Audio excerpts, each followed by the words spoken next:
Hi, everyone, and welcome to In the Vine Connects with your host, Melissa. Here with me today, I have Yessie, Denise, and Shekinah. And it is our last episode for the season, so it's going to be good. We hope that you guys are enjoying your summer. We hope that you guys have enjoyed our Culture Shock series. Make sure that you like, comment, share. Let us know if you agree with us. Let us know if you disagree with us. Either way, we keep on shining, baby. Just kidding. Okay. I'm kidding. Well, not kidding, I guess. But anyway, today's topic is the redefinition of success and ambition. It feels like it's fergalicious. Oh, yeah, that's what it sounds like. Fergalicious. What is it? Make the boys go loco. We do not own the rights to that song. I know it sounded really close to it. Peace, girls. We're a little loopy now. So with that being said, It's the question. bright colors. Do you have it? Oh, Do you have a one here, question? actually. Do I? Yes, you do. You want me to read that one to you? Sure. Or do you have a more fun one? Well, I could have one. That's it. fun. Say it. Do both. Hold on. But yours is pretty good. How has your view of success changed in the last 5 to 10 years? And was that shift cultural or biblical? Okay, down. We started with Shakay last time. I think we've started with you. No, I've started. Yeah, Okay. you start. Okay. How has success changed in the last 5 to 10 years? And was that shift cultural or biblical? I think it's biblical for sure. Seeing something that my mom, she grew up and she raised my sister and I, I didn't think that was success because she just stayed home with us. And it's like, what does she have to show for now? I'm going to cry. Oh my gosh. That was hit. That hit. And so then now it's like, Ugh. she always says it. She's like, if anything I did in this life and anything I leave, it's you two, my two goodness. daughters. And I gave my all to you guys. And she pretty much said, like, I can have $0, but I'm so rich in that. And as a mother, especially as a mother of two now, I'm like, honestly, she gave her all for us, and I do it every single day for my kids. And I'm successful. I'm rich. At the end of the day, I'm able to not only produce breast milk. That's a miracle in itself because it's not easy sometimes. And then I'm able to keep my kids fed. Not on formula. No diss if you do formula. Fed is best, but I'm trying to save money in that also, right? Yeah, girl. And I'm making sure that they're fed, they're taken care of. My husband goes to work, and he even says, like, I don't even doubt for a second that they're not well taken care of. Like, I know that you're not the mom that's like on your phone neglecting your children. And when I go out, my kids are dressed to the nines way better than I am. Like, All the time. I'd rather have them look great and amazing with their little bows in their hair, and I can look like a hot mess, but hey, we're out and about and they're protected and loved. And so I think that that's success. I tell my husband, nothing in the world is worth me not being there for my kids. Nothing. So I'm like, if my business ever comes in the way of me being a good parent, you tell me right away if I'm blind to it. And that's our truth, like our truths, like our treaty. Like, nothing will ever let me do that, and I'm gonna be successful. And that's my definition of success. That's beautiful. To be honest with you. I love that. And it's biblical because motherhood is a ministry. Motherhood is It's a calling offered by God. Yes. Mommy friend likes to say. Yes. You know what? We're going to start charging you royalty. No. Please put her website just going down. Please. yourmommyfriend.com. Just visit saying. it, please. Yes. Take a look at it. That's beautiful. Yes. We're awfully close today. Huh? It's because the table has the stick right here. I love those colors you guys are all wearing. Thank It's such you. a vibe. Very summery. Yeah. I have a hair. picture You of me match. doing this in neon nails. Oh, I remember. I really like your hair like that. With the Shekinah. lemons. It's such a vibe. Right? The curls Yeah. and everything. Like, Thanks. you look Yeah, so very just classy. Classy. Rosemary oil. I need to get on that. I'm waiting for Prime. I was waiting for Prime Day, and then it's like, wait, it's like, well, by the time you guys hear this, it's never mind. It's Prime Day, July 8th through 11th. Yeah. Yeah. But the rosemary is like $5. I'm like, Melissa Yeah, Chavez, come on. No, I was just Anyway, gonna say that's good. that it's motherhood. I mean, the world is not going to tell you that. Yeah. The world is going to take you away from that. The world is going to tell you your career, your success is measured by what car you drive, what job you have, and then how many hours you work. To be honest with you, it's crazy. I work so much. Oh, she's so successful. No, she's not. Yeah. Well, I guess she could be. I mean, people are their own success story at their own season. That was so savage. I love it. Throw that in there. All right, the end. We're done. No, mine goes in line almost exactly with yours. Is I was raised, just be independent, go to college, get a job, and I remember this is one of those core memories that stick with me. Is I remember asking my dad one time, like, because I remember him and my mom had an argument, and he said something along the lines of like, you're the wife, right? Like you're the wife, you have to listen to me type of thing. And I remember being a little kid looking at that situation going, yeah. You're ready to throw blows? Which, by the way, my dad has definitely matured and like they communicate. Like, but for some reason, it's one of those things that just like that stick with me. Mm-hmm. And I remember asking my dad because I started connecting these dots of things that he was teaching me, and then things that I was seeing out in the church world that just didn't make sense. And I was like, Dad, why do I have to go to college? Because he would always encourage me, go to college, go to college, go to college. And he was like, well, to get an education, to get a career, and to better your life. And I was like, but what if I get married? Can I still have a job when I'm married? Oh no, you can't have a job when you get married. And he was just like, your husband will provide for you. And I'm like, then why do I have to go to college for an education, for a career that my husband's going to have? It's a pyramid scheme. It didn't make sense, right? And so again, like my dad's matured out of that. But this was like even my dad's mentality when I was really, really young. He didn't raise me with this, thank God. But at that time, that was kind of his mentality and the mentality of the church. And it was, go out there and be an independent woman until you're married.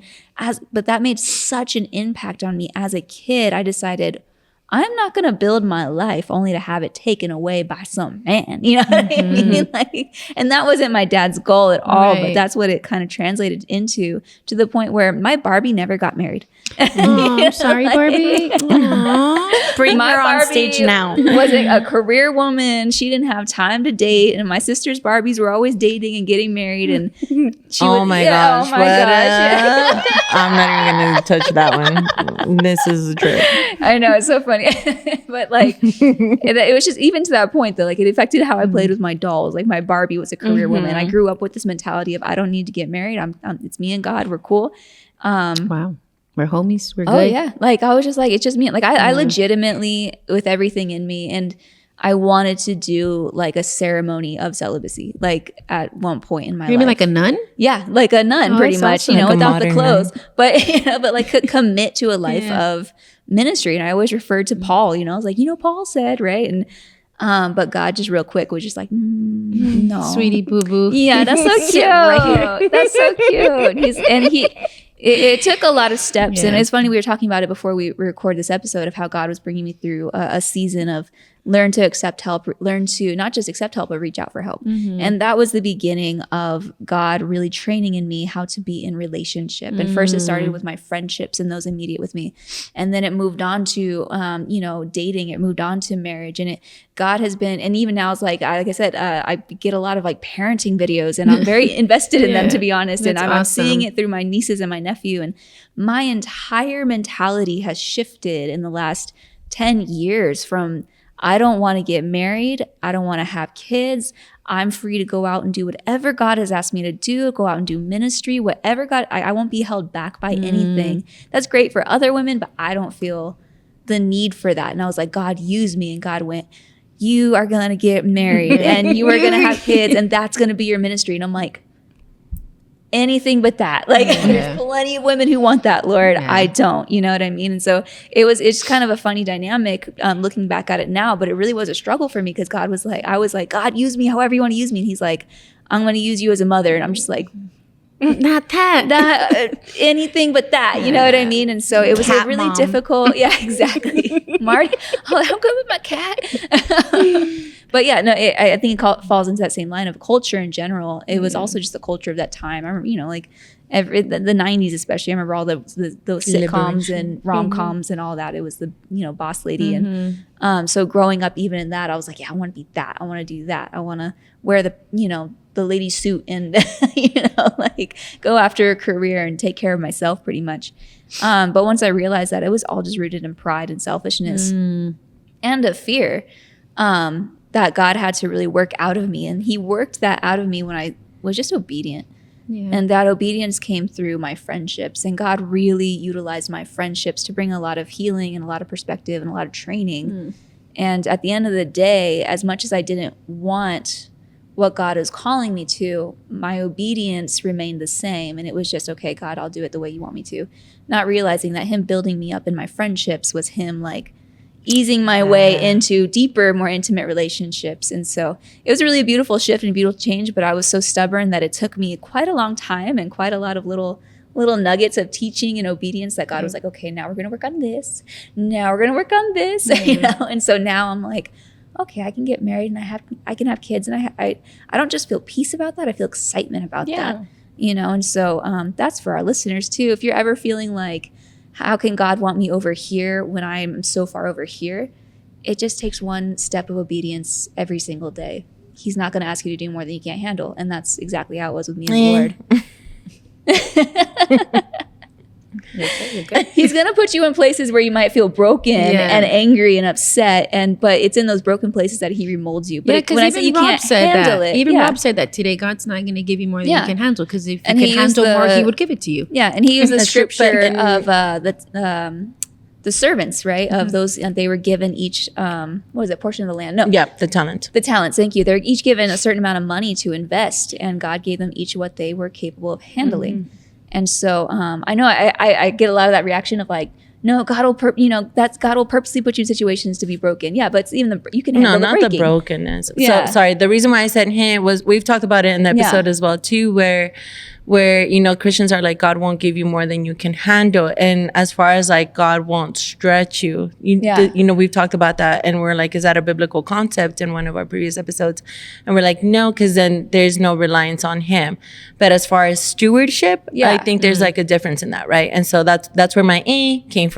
Sorry, not discrediting what you're saying. But yeah, essentially, you're going to always be put in a situation where God is going to be able to use you. Yeah. And so just it takes an act of obedience. It takes you knowing what God is asking you to do, knowing how God is asking you to move. Start with the scripture. If you're not willing to follow the written book that's right in front of you, that's in clear black and white, God's not going to take the extra step to speak to you because you're not even listening to what's in front of you.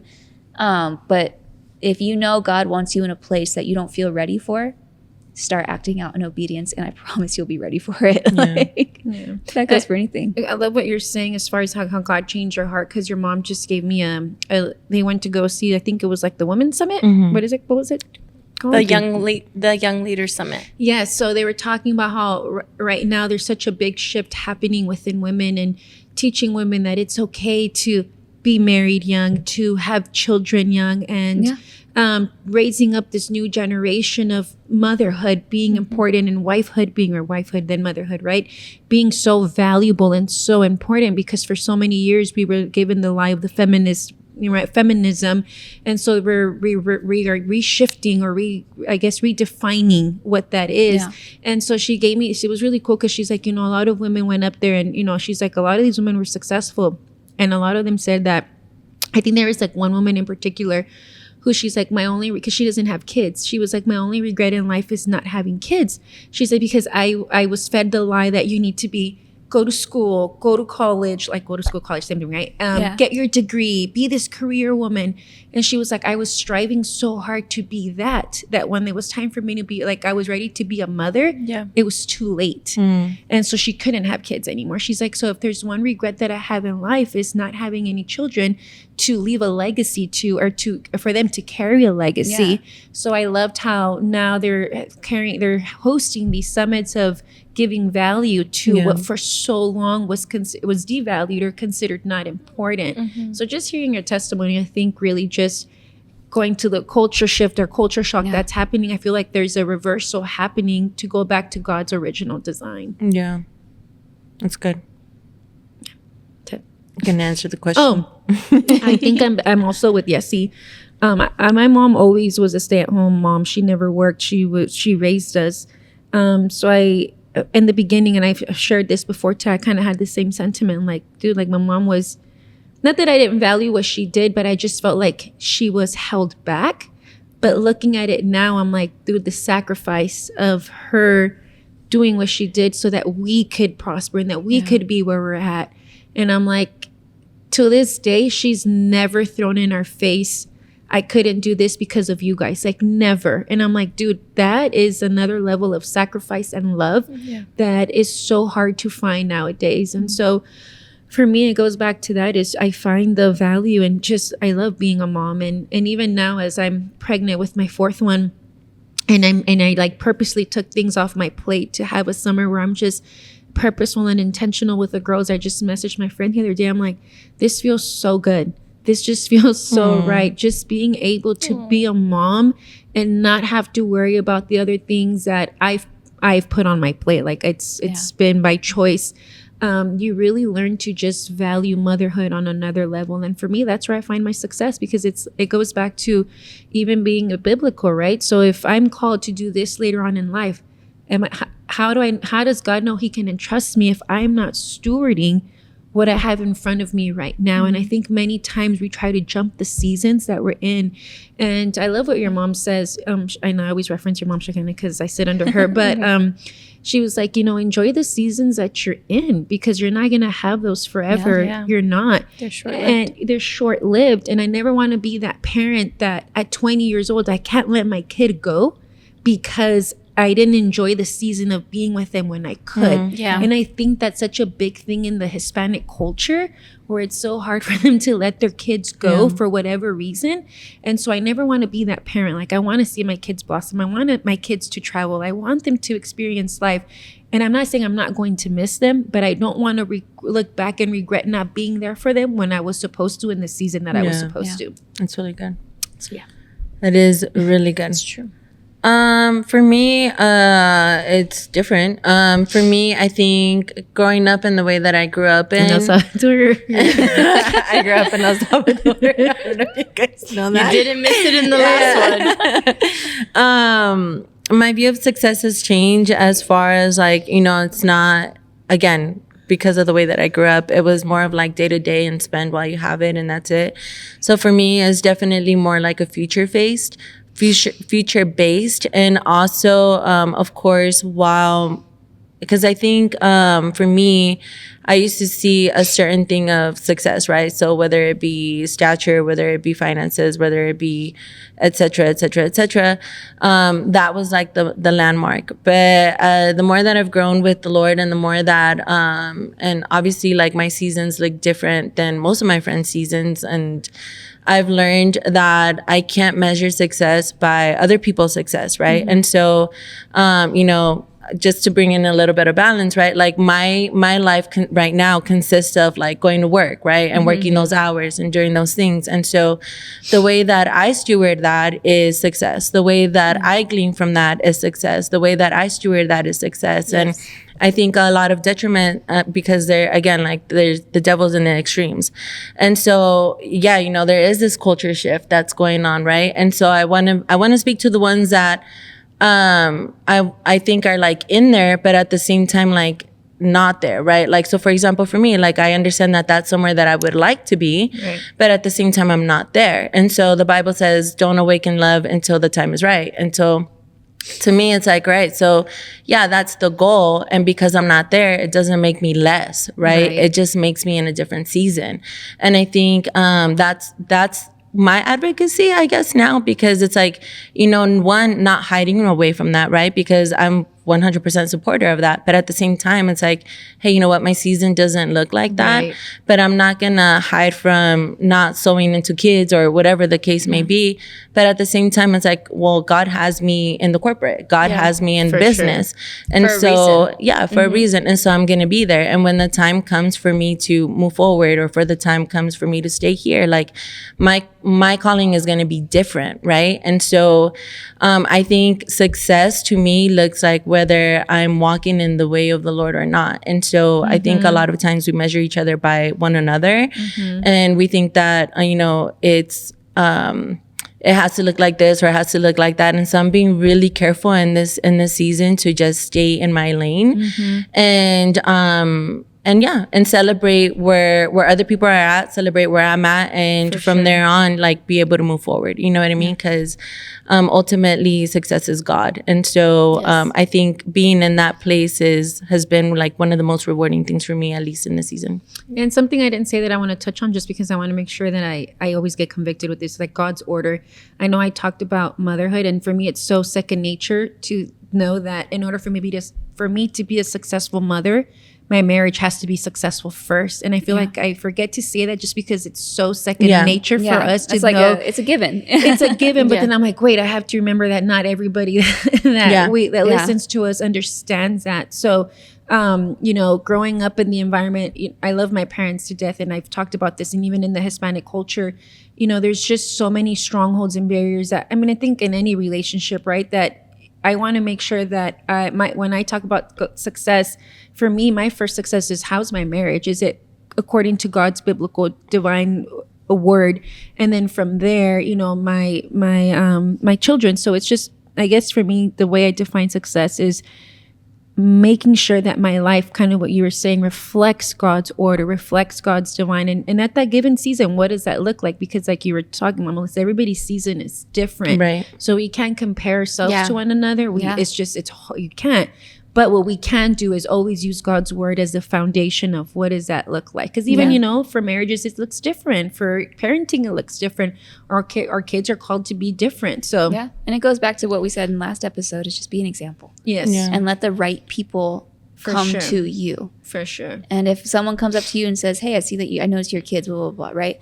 And then somebody who's single, like, they're gonna be like, hey, you're successful. How do I do that? For sure. And you're gonna attract the right people for the right season and where they're at, as opposed to you going out and be like, hey, like, come follow me. Yeah, exactly. You should be doing it this way, And so, which again is hard because we've done things and God has revealed things to us that have been successful for us, and it's so natural for us to want to be teachers and leaders and help people. And so we go up to people and we're just like, hey, if you did it this way, it'll be better for you. But like, we're all in different seasons. We're all in different walks with the Lord. We're all, for one person, God is trying to slow you down. And for another person, he's trying to speed you up. For sure. But if the person God is calling to slow down is trying to, like, dictate what this person's walk with the Lord, like, hey, you need to slow down, and God's like, no, I need them to speed up, like, you need to be quiet. For sure. Unless God really, like, I'm not against going up to somebody and giving them a word of encouragement, but unless God really presses you on your heart, like, just live by example, because God is a God of balance, and he's going to bring us all to this place of stability. And I know for me, there's been plenty of times where the Lord has spoken to me and I've gotten out of things and I've healed in certain ways, and I see other people doing it differently than me. I want to go up to them and be like, if you just did it this way, it's just this natural kind of like, draw on this pull to be like, if you actually did it this way.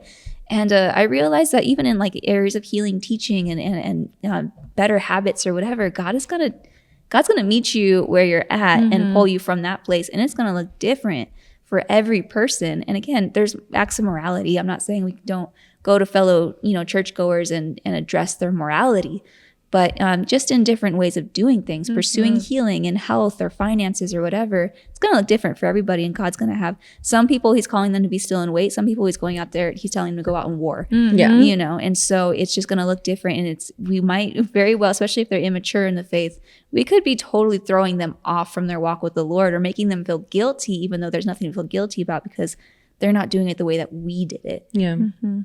Yeah, and so that brings us to the tagline, from hustle culture to just vibe culture. How did ambition become a dirty word, and who gets to define a meaningful life anymore? That to me was a trip, like the fact that ambition became like a dirty word. But I think what they're ascribing to, or what they're alluding to, I guess I should say, is pretty much like people who are just like, hey man, like, especially, and it started with the millennial generation, where it's like moving jobs constantly, like from one thing to another, and blah blah blah. Like there wasn't like really any commitment, if I could say. And versus, and we have thousands of people that are trying to make it as influencers and all these things. So people are just trying to I think what this is talking about is pretty much people trying to take like an easy way out versus those that are like the hard worker. And by easy way out, I don't necessarily mean that in a negative connotation. It's just like, not doing hard work, and versus those that like value hard work and getting down and dirty and blah, blah, blah. So there's this culture clash, I guess, I don't know, where there's like, and I can see it honestly even at my job where I see people that are like coming in, they're just like, oh, whatever. And other people that are like busting their butt and they're just like, and then we have like the quick turnaround, and then it's just been a crazy thing. So what do you ladies think about that? I think it's crazy. I honestly, if you would have told us like maybe 10 years from now that there was going to be people getting paid just because of the videos that they post. I know that there's somebody who makes over $800K a year posting cat videos on YouTube. Oh my gosh. Could have been you, Shekinah. Could have been you. And the sad, some legacies and they I'm use okay not AI for it. And they use AI for it. So it's practically like they have a system going and they just sit there on the computer, do a few things for an hour, and they get to live their life. And they make such a good income compared to other people who, bust their butt out there. And honestly, we need all of it. Right? We do need all of it for the world to keep going round. Like we need those hard workers out there. But it makes you think like, for you, what can you do? And in this new culture shift, you can do a lot of things. Like you have your mind set on something, you can do something, and you don't have to necessarily work super hard in your job to get paid, but you get to invest all of that into other things that you are passionate about. You get me? Like now you have more time to do XYZ or your ministry or be with your family, which is your first ministry. Just different things, or even invest back and create more businesses or create like nonprofits and help charities. Like there's so much you can do nowadays. Yeah, it's pretty much about. I think it goes back to like, what do you value? You know what I mean? Like if hosting cat videos, if you sit at your desk all day posting cat videos is like to earn an income to where you can do other better things, or things that you enjoy or bless other people, like go for it. For me personally, that's not, I wouldn't be able to do it personally. Not mainly, for $800K a year. I mean, for 800, I could definitely use that money for something else. But but it's to me, where I put my work, where I put my hands, that's a passion. That's something I want to operate in a passion, and and for me, I love serving in the church. I love it. It's such a passion of mine, and getting to do what I do, but that doesn't pay very well. So, if God asks me to do, like some cat videos that give me paid, that's fine. But at the end of the day, I think it just goes back to really like, are you operating in the things that you're passionate about? Whereas in your job, where you work and what you do can be a passion, but for other people, they're just skating on by with the bare minimum, but you don't know outside of that work environment, they're doing other things. You know what I mean? Like so I think at the end of the day, just it goes back to, it's so easy to look at somebody else doing something differently. And I'm like, you could be working better, you could be working harder, you could be doing something more valuable, and it's so easy to judge. But at the end of the day, like, I'm going to do what I know I'm called to do. I'm going to do what I feel good about doing and what the Lord has, willed me to do and brought me peace to do. And if you're doing something completely opposite of that, as long as it's not immoral, like, who am I to judge? You know what I mean? And if, I don't know, it's just, I think respecting the differences, respecting the callings, respecting the passions, it's just going to be different for everybody. Yeah, I think the older generations, like, you're not, like, especially again, Hispanic culture over here. If the man's not out there in the sun, waking up at 5 a.m, something's up. Oh yeah, no, that's definitely like the old school value. Office? Yeah, it's a little weird, right? Yeah. But that's where we live right now. Like that in the society that you can honestly work in an office, you can work just serving coffee for 4 hours a day and go do other things. Like to other people, that's like weird. Yeah. Yeah. One thing that I know is I know that the Bible does talk about like, working and do all that stuff. Obviously it's going to be different. To the Lord. Yeah. And so obviously the type of work looks different for everybody, but for me, like, and this is just personal, I'm not saying this is like good or bad. Like I there's no better sleep that I get than when I get home and I'm like, man, like it's been a full day, right? And it's not necessarily that I've been doing hard work, it's that I've been doing meaningful work, you know? And Thank you. That's the word. Meaningful. yeah, and it's crazy because there's times where whether I'm sitting with people or whether, you know, I was praying for some, like whatever the case may be, like there's no better time where I get to lay my head on my pillow and be like, dang, like I know I made a difference in somebody's life. I know that the Lord used me. You know what I mean? And so I think that to me is like the most valuable thing, right? And so meaningful, right? And for everybody's life, like who you reach is what matters. And I think God has made us specifically to reach certain people, right? And so I think it just comes down to that. I agree with you ladies. Like it really is the meaningfulness behind that. I want to add, I'm all for hard work. I love to teach my kids that it's in the hard work that you build up the principles and discipline to do the meaningful work. And so I think it goes back to the balance. Obviously, everything that we do is meaningful. I mean, even in the hard work, it can be meaningful. But I think we've raised such a lazy society to where they're not willing to get their hands dirty. And one thing that I as a parent that I instill in my children is like, people that make it are people that are willing to outwork others. Yes. Period. And I think, I don't know if it was you and I that had that conversation. I don't know. But one of my biggest pet peeves is laziness. Laziness, because even though I tell this to my kids all the time, I'm like, lazy kids, like lazy people shall not eat. Yeah. And so they'll go and I'm creating this. And I don't want to say I'm all hard work, because I mean, if you see my life, like we love to have a good time. So I bring in that balance. But if there's something that I'm instilling in my kids is that if you're going to make it and so you're going to succeed in life, whether even be as a mom, because just the other day, one of my girls asked me like, do I have to go to school if I just want to be a mom? And so we were having that conversation, and it's like, okay, even being a mom is hard work, right? And so I have simple rules, like you're going to wake up, and before we leave the house, our beds are made, dishes are done. Like that's a thing that I have. We're picking out weeds, because it's in that hard work that you're teaching your children how to outperform others, especially in this generation that's coming up. It's like, dude, if you can get that principle down of working hard and willing to put in that extra effort, that in itself will get you to the top. Because again, if you study that 1%, guess what they're willing to do? They're willing to outwork and outperform people that are more inclined to quit. Yeah. So I just wanted to add that. Yeah, and I agree, because the more that I'm invested into something, the more that I've had sweat, blood, tears, whatever, the more that I have value to it. You know what I mean? Like, for example, right? Like, and it's such a silly example, but I know that I keep like, we make a joke out of the Bronco thing, right?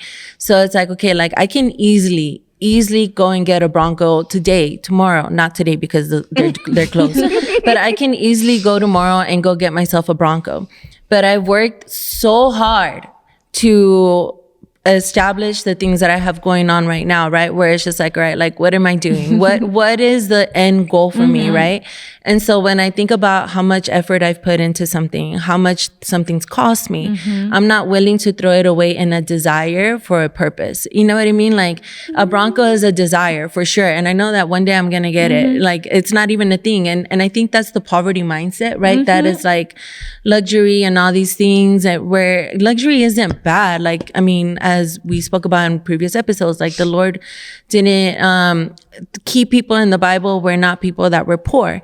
And so with that, I think there's like a thing, right, where, you know, a lot of people are building these kingdoms and they're building these legacies. Like, for example, and I know this is going to sound a little bit like crass, but like Kim K, right? Like, how does she build her kingdom? And so now her legacy is tainted because of all the way that her kingdom was started.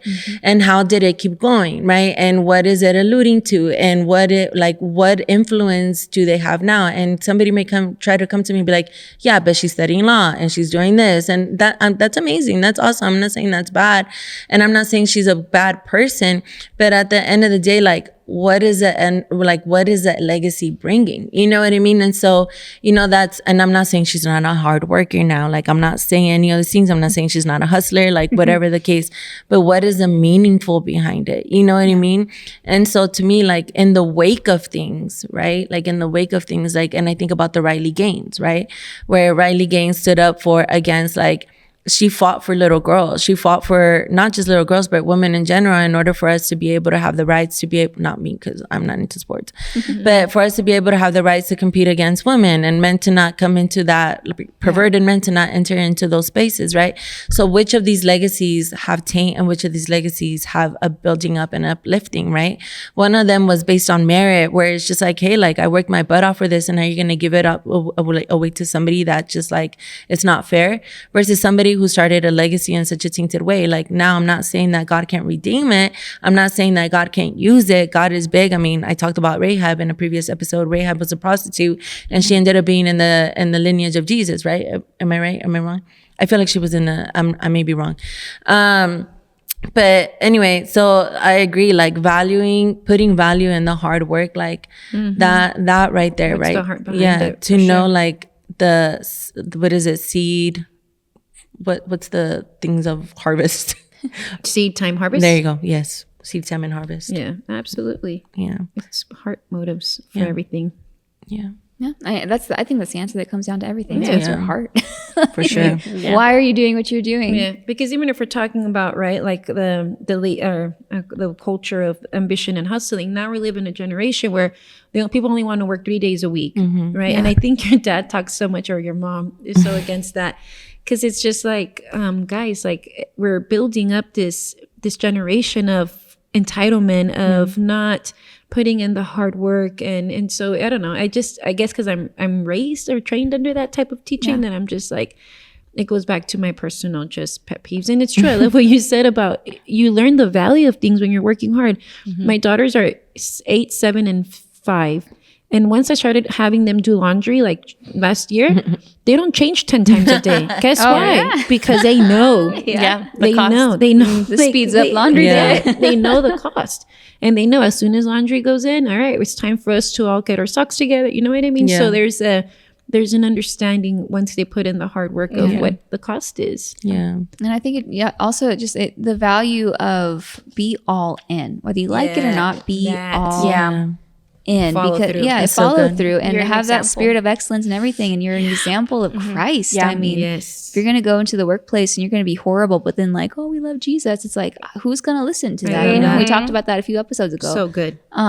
Be all in. Just be that spirit of excellence. Be the guy has integrity. Be the go-to. And Be too much. Be too much. Be too yeah. much. Be the guy be the go-to Yeah. when they need extra hands, when they need someone to cover a shift. Be the go-to when they need someone that they can trust. Yeah. That's what God uses. That's what your job is going to use. And that's where you're going to be built up. If you're just doing the bare minimum, you're going to stay in that place forever. You know what I mean? And whether it's you can leave that job and go for a different job, but you're still going to be in that entry level space because you never built yourself up. Yeah. So be all in. The job might suck. You might have a horrible boss, but let God use you in that environment until He calls you to something else. But build yourself up, because you're not doing yourself. You're even, I think, your connection with God any favors when you're just coasting. If you think about our walk with God, is it easy? No. It's hard. So again, I know I'm on this, but even with parents, I hear parents all the time say, "Oh, I don't like my kids doing this because it's hard." I'm like, do you realize that you guys are setting up your children for failure? Because if you're training them up to be, kingdom warriors, if you're training them up in the ways of the Lord, we're old enough to know that the walk with the Lord is not for the faint of heart. Like, if you are not solid, rooted, grounded, able to take the waves that hit you, you're gonna fall. And so if we can't teach our kids how to do hard things in a controlled environment while they're still young, how do we expect them to handle the hard walks with God when they get older? So it's more than just a trait for the now. It's a trait that's going to carry on for generations, for legacies, because then they're going to raise up their children and their children's children. So you know what I mean? It's just, it's such a bigger picture. Yeah. There's a lot of parents who do everything for their kids. And then once it's time for like, hey, it's time to get a job, they're like, but what do I do? Yeah. Oh my gosh, I've seen so many people do that. And then they come and like feel entitled in their interview, like, oh, I'm here, I'm 18, I should get the job. Yeah. You don't. Like you have Yeah. nothing to show for like the hard work that you can put in. Yeah. I agree. But you know what? I also really do love, like you're sharing, like, there's sometimes people work 3 days. Sometimes that's, like if that's all they can work, hey, you're getting your money. And sometimes your passion product or your passion, your passion that you want to do, the thing that God really gave you to launch, that's not going to be funded just out of the willy-nilly, like you have to put in the work wherever you're at to the fullest. For so sure. you can fund that ministry. And if you have like a day off or no days off, like you got to work really hard on that time for your little side hustle or your main hustle that God has given you. But your work should never be a side hustle. You should definitely give it your all. I think if you're an entrepreneur, like I'm not coming against the 3 days. I'm talking more like when they're trying to make a law where everybody only works 3 days. Oh yeah, Or the they're entry pushing level the jobs that have to be, living wages. It's like the point of an entry level job is because you're entering the workforce. No. They're also trying to push the siesta. That's like in Europe and in Mexico at a certain time from 12 to 2, like in Mexico, like a nap or I'm whatever? trying to go get coffee. Yeah. They're not shut down. No, they go to their house and go eat, and then they come back. It's a law. Yeah, but they do stay late open. Yeah, I was like, but there's- how long are those businesses and companies open for? They're open till like, we can go have cafecito and jiquilpan till like 10, 11 o'clock at night. So they're up from like 7, 8 o'clock in the morning. They do take their time away from 12 to 2 to go pick up their kids, be with their family, have lunch.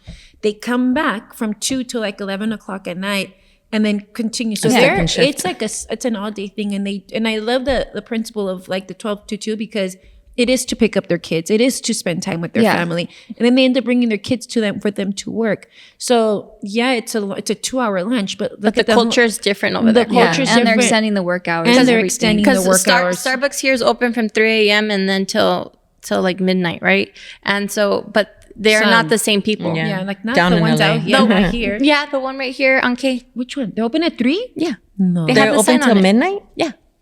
Oh, the drive-through. Yeah. 3 a.m. till midnight. That's crazy. Yeah, because Probably summer Andre and I hours. were like, 3 a.m. But yeah, that makes sense.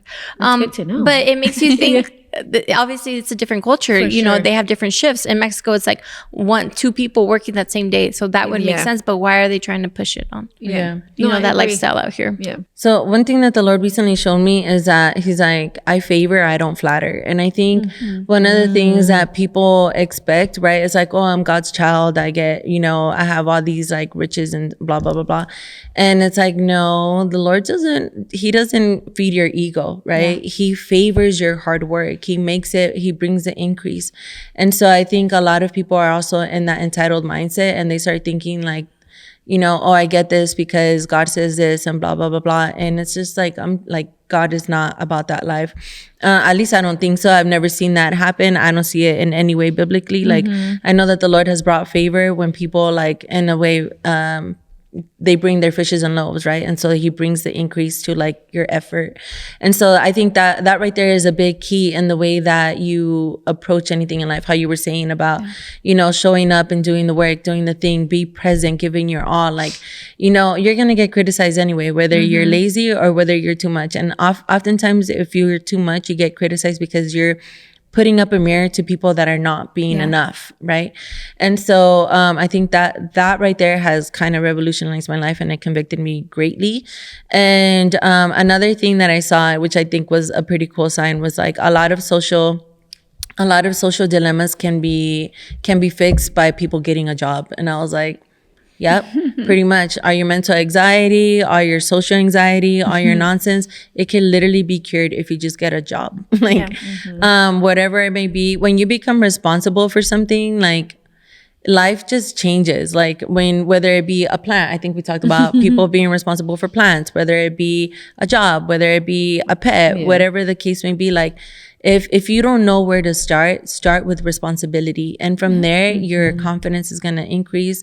Your integrity is going to increase. Your ability to succeed at life is going to increase. And, you know, it looks different for a lot of people, but the principle always remains the same. And I think, you know, as we're talking about different callings, as we're talking about different walks and all these things, the principles never change. And how do you know the principles? You get into the Word of God, right? And if you don't know where to start, I think we've said this millions of times, start in the book of Proverbs. You know, the Proverbs talks so much about wisdom, talks about discernment. You can't have good discernment without wisdom. And so definitely dive in there. It talks about work ethic. I think Colossians also talks about work ethic. And so the whole Bible, really. So make sure you dive into that. Any last thoughts you ladies would like to give our listeners? No, we'll miss you guys. We'll miss you. Yeah. Have a great summer. Have a great summer. We hope you really enjoyed this season. And we're so glad that, here, we're on episode 8 already. Wow. I know. We're so glad that you tuned into all 8 episodes. Yeah. Yes. Thank you. Thank You're you. the real MVP. From the round table to your table. Come through. Just kidding. All right. See you guys next season for the fall. We hope you're having a great summer. Enjoy your family. Enjoy your time. Get some sun. And maybe you two can look like Denise. Sun-kissed. All right. Bye, you guys. Bye.